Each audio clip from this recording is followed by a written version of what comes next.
This is a quick summary and analysis of Doll Bones by Holly Black. This is a story about three friends named Zach, Poppy, and Alice who like to play with dolls and use their imagination to keep a running story. The three of them are in different social groups at school, but after school they get together and play with their dolls for hours.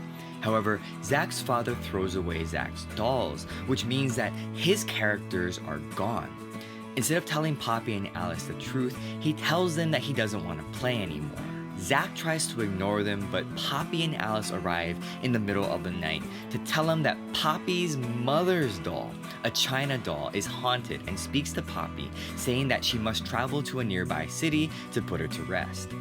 Zach doesn't believe her but goes with her and Alice to the bus stop. After several misadventures in trying to get to the right town, the group finally gets there and learns at the local library that the China doll supposedly contains the ashes of a little girl whose father made dolls. The doll also disappears. The group later learns that the father was wrongly accused of the daughter's death and finds the doll near the father's grave.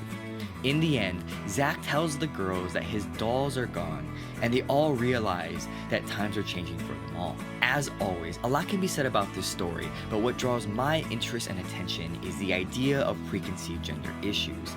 Is it okay for boys to play with dolls? I don't know, but this story explores boys wanting to participate in things that are generally associated with girls.